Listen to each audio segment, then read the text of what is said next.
नमस्कार, मी सुनील पाटील। आज आपण आमदार विक्रांतदादा पाटील यांच्या वाढदिवसानिमित्त त्यांना मनपूर्वक शुभेच्छा देत आहोत।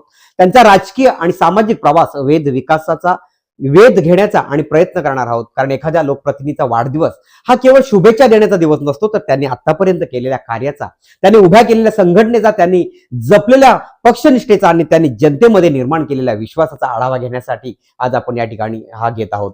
पनवेलच्या राजकारणात अनेक नेते आले, अनेक गेले, अनेकांनी सत्तेच्या जोरावर आपली ओळख निर्माण केली, पण काहींनी संघटना आणि कार्यकर्त्यांच्या बळावर स्वतःचे स्थान निर्माण केले।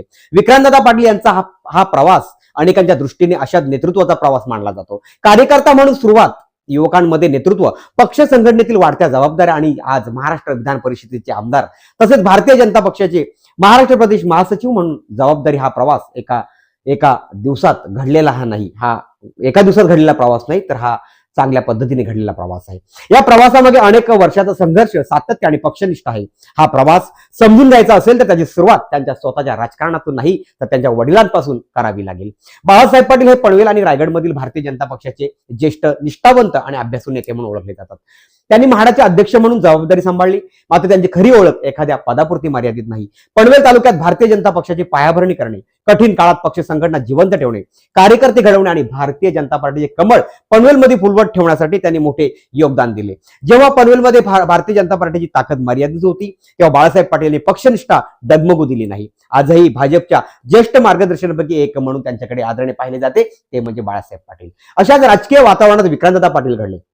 वडिलांपासून त्यांना वारसा मिळाला, तो केवळ राजकारणाचा नव्हे, तर विचारांचा, पक्षनिष्ठेचा आणि कार्यकर्त्यांशी जुळलेल्या नात्याचा। मात्र त्यांनी केवळ वारशावर विसंबून न राहता स्वतःची वाट स्वतः तयार केली। वयाच्या अवघ्या 16व्या वर्षी सार्वजनिक जीवनात प्रवेश करून त्यांनी विद्यार्थी चळवळीपासून युवकांचे प्रश्न, बेरोजगारी, शिक्षण आणि सर्वसामान्य नागरिकांच्या प्रश्नांसाठी सातत्याने या ठिकाणी संघर्ष सुरू केला। भारतीय जनता पार्टी युवा मोर्चातून सुरू झालेला त्यांचा प्रवास मंडळ पातळीपासून राज्याच्या नेतृत्वापर्यंत पोहोचला। प्रदेश महासचिव, भारतीय जनता युवा मोर्चाचे प्रदेशाध्यक्ष आणि आज भारतीय जनता पक्षाचे महाराष्ट्र प्रदेश महासचिव अशी त्यांची वाटचाल झाली। ही पदे त्यांना सहज मिळाली नाहीत, प्रत्येक पदामागे अथक परिश्रम, संघटना बांधणी आणि कार्यकर्त्यांचा विश्वास हा या ठिकाणी पाहायला मिळाला। 2020 मध्ये भारतीय जनता पार्टीचा युवा मोर्चाच्या प्रदेशाध्यक्ष पदाची जबाबदारी स्वीकारल्यानंतर त्यांनी युवकांच्या प्रश्नांवर राज्यभर सक्रिय भूमिका घेतली। बेरोजगारी, भरती प्रक्रिया, शिक्षण आणि स्पर्धा परीक्षांसंबंधी प्रश्नांवर त्यांनी आवाज उठवला। त्यांच्या समर्थकांच्या मते त्यांचा काळात ते युवकांच्या गळ्यातील ताईत म्हणून अधिक लोकप्रिय झालेले या ठिकाणी पाहायला मिळाले।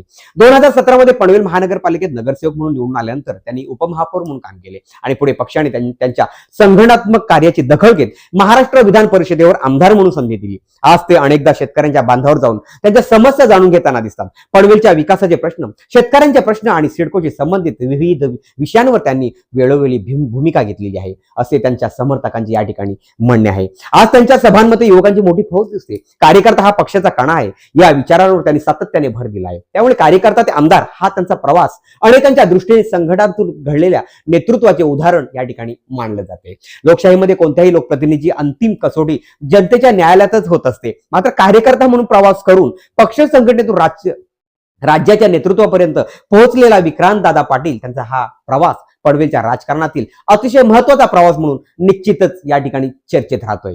आपण आज विक्रांतदादा पाटील यांचा वाढदिवस आहे, त्यांना वाढदिवसानिमित्त पूर्ण या ठिकाणी शुभेच्छा देऊया आणि आपण त्यांचं राजकीय, सामाजिक, शैक्षणिक, कला क्रीडा क्षेत्रामध्ये योगदान असं समाजासाठी या ठिकाणी निरंतर सुरू राहू द्या, हेच या ठिकाणी सांगतो। आपण पाहत होतात वेध विकासाचा 24 तास घडामोडी। आपण जर आमच्या चॅनलला जर नवीन असाल तर राजकीय, सामाजिक, शैक्षणिक घडामोडी पाहण्यासाठी आमच्या या वेध विकासाच्या चॅनलला मात्र सबस्क्राईब करायला विसरू नका। तोपर्यंत धन्यवाद।